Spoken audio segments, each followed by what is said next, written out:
का स्वागत है आपके अपने YouTube channel job for you में। चलिए आज फिर एक नई अपडेट के साथ वीडियो को शुरू करते हैं और वीडियो को स्किप बिल्कुल भी ना करें ताकि कोई भी छोटी से छोटी इंपॉर्टेंट इन्फॉर्मेशन आपसे छूट ना जाए। देखिए एक और नई वैकेंसी आ गई है एम्स गोरखपुर की, जो नॉन फैकल्टी पोस्ट हैं। ठीक है, इसमें कौन कौन सी पोस्ट है दिखाते हैं आपको। Child psychologist, clinical psychologist and medical officer Ayush. और लेवल ग्रुप ए है सभी का। देखिए ग्रुप ए है सभी का, लेवल 10 की पोस्ट है, एक अच्छा खासा लेवल है।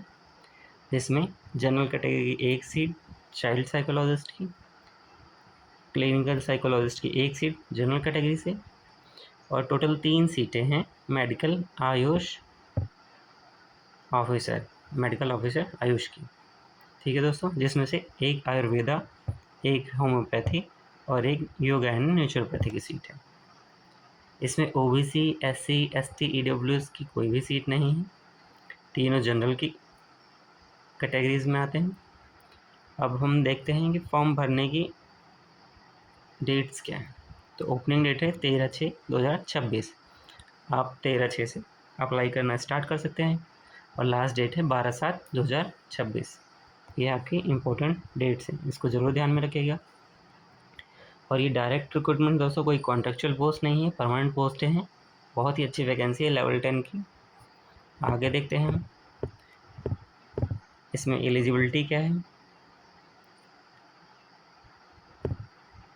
यहाँ पे पहले हम बात करते हैं क्लिनिकल साइकोलॉजिस्ट पोस्ट के लिए। तो आपके पास इसमें एमए या एमएससी साइकोलॉजी होना चाहिए एमफिल के साथ साथ, और एमफिल होनी चाहिए आपकी क्लिनिकल साइकोलॉजी में। मतलब एमए या एमएससी में से एक, एमए या एमएससी इन साइकोलॉजी में से एक degree with MPhil in clinical psychology, ये आपके पास ज़रूर होना चाहिए। और क्या होना चाहिए, 2 साल का एक्सपीरियंस होना चाहिए चाइल्ड एडोलेसेंट मेंटल हेल्थ में। देन आप इसके लिए एलिजिबल होंगे चाइल्ड साइकोलॉजिस्ट की पोस्ट के लिए। क्लियर। यहाँ पे देखिए दोस्तों, ये डिज़ायरेबल एक्सपीरियंस है, जिसमें पीएचडी इन्होंने मांगा हुआ है, पीएचडी इन क्लिनिकल साइकोलॉजी। ये डिज़ायरेबल है, ये इसेंशियल नहीं है। इसेंशियल सिर्फ ये दोनों हैं।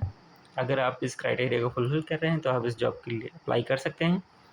आपके पास एमए या एमएससी होना चाहिए साइकोलॉजी में, और एमफिल होना चाहिए क्लिनिकल साइकोलॉजी में, और 2 साल का एक्सपीरियंस होना चाहिए आपको चाइल्ड एडोलेसेंस मेंटल हेल्थ में। क्लियर। देन हम चलते हैं नेक्स्ट पोस्ट पे। अगली पोस्ट है हमारी क्लिनिकल साइकोलॉजिस्ट की, जिसमें आपका एमए या एमएससी होना चाहिए साइकोलॉजी में, एमफिल होना चाहिए क्लिनिकल साइकोलॉजी में, और 2 साल का एक्सपीरियंस होना चाहिए क्लिनिकल साइकोलॉजी में। ठीक है दोस्तों, यहाँ पे भी पीएचडी डिज़ायरेबल है, इसेंशियल नहीं है। अगर आप इन दोनों क्राइटेरिया को फुलफ़िल कर रहे हैं तो आप अप्लाई कर सकते हैं, इसमें कोई डरने की बात नहीं है। पहले वाली पोस्ट में भी जो एज थी हमारी वो 21 से 35 थी, सेकंड पोस्ट में भी 21 से 35 है। देन लास्ट पोस्ट पे आते हैं मेडिकल ऑफिसर आयुष। ठीक है दोस्तों, अब यहाँ पे आयुष क्या है, ये बहुत लोग घबराते हैं कि आयुष क्या है, ये कौन सी अलग सी नई डिग्री है। आयुष की फुल फॉर्म होती है दोस्तों आयुर्वेदा, योगा एंड नेचुरोपैथी, यूनानी, सिद्धा एंड होम्योपैथी, इसकी फुल फॉर्म।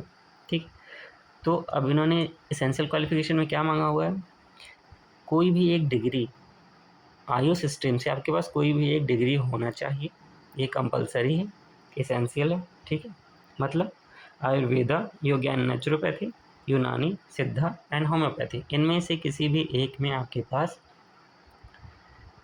डिग्री होनी चाहिए, और आपका इनरोलमेंट सेंट्रल रजिस्टर में होना चाहिए। ठीक है दोस्तों, स्टेट या सेंट्रल रजिस्टर में आपका रजिस्ट्रेशन होना चाहिए। साथ ही साथ आपके पास 3 साल का एक्सपीरियंस होना चाहिए क्लिनिकल या टीचिंग। ठीक है दोस्तों, 3 साल का एक्सपीरियंस होना चाहिए क्लिनिकल या टीचिंग में। कहाँ पे, किसी भी हॉस्पिटल या इंस्टीट्यूशन का चलेगा। ठीक है, डिज़ायरेबल में इन्होंने पीजी मांगी हुई है, पीजी आयुष में हो तो बहुत अच्छी बात है। एज है इसमें भी 21 से 35। ठीक है, ये क्लियर हो गया। एसेंशियल क्वालिफिकेशंस और डिज़ायरेबल दोनों में अंतर है, आप डिज़ायरेबल पे मत जाइए। अगर डिज़ायरेबल है तो आपको प्रेफरेंस दी जाती है, अगर नहीं है तो एसेंशियल से भी काम चल जाता है। एसेंशियल मस्ट बी फुलफिल ये होनी चाहिए, तभी आप इस पोस्ट के लिए अप्लाई कर सकते हैं। आगे चलते हैं। देखते हैं और क्या चीज़ें हैं इसमें जिस पे हमें ध्यान देना है। हाँ, age relaxation. OBC non creamy layer के लिए 3 साल की छूट दी गई है, SC ST के लिए 5 साल की, जैसा कि सभी सेंट्रल गवर्नमेंट पोस्टों के लिए होता है। PWD के लिए 10 साल की छूट दी गई है और सेंट्रल और स्टेट गवर्नमेंट एम्प्लॉय के लिए 5 साल की छूट दी गई है एज में। तो 81 आपकी एज लिमिट टोटल क्या थी यहाँ पे 21 to 35, ठीक है, 21 to 35। अब इसमें आप कैलकुलेट कर सकते हैं जितने साल की एज दी गई है उससे माइनस करके भी अगर आपका हो रहा है तो आप अप्लाई कर सकते हैं। आगे चलते हैं और देखते हैं इसमें क्या इम्पोर्टेंट इंस्ट्रक्शन है। देन हमारा आता है एप्लीकेशन फ़ी। तो यहाँ पे देखिए दोस्तों, general, OBC, EWS, SC ST and ex serviceman, इन सभी के लिए 1000 रुपये फ़ीस रहने वाली है और PWD के लिए कोई भी फ़ीस नहीं रहने वाली। क्लियर? देन आगे चलते हैं और इम्पोर्टेंट इंस्ट्रक्शन देखते हैं। हाँ, एक और इम्पोर्टेंट चीज़ मैं आपको बताऊँ, ये ऑफलाइन, टोटल ऑफलाइन रहने वाली है, आप ऑनलाइन अप्लाई नहीं कर सकते। तो इन्होंने NFT या IMPS से भी जो भी दिया हुआ है इससे आप पेमेंट कर सकते हैं। ये इनका अकाउंट नंबर है, बैंक नेम, IFSC कोड और ब्रांच, ठीक है। इसका आप स्क्रीनशॉट ले सकते हैं या मैं डिस्क्रिप्शन में इसका लिंक डाल दूँगा, आप वहाँ से भी देख सकते हैं। देखिए यहाँ पे इन्होंने क्लियर किया हुआ है एप्लीकेशन प्रोसेस क्या रहने वाली है। एक गूगल फॉर्म का इन्होंने लिंक दिया हुआ है, ये आपको भरना है।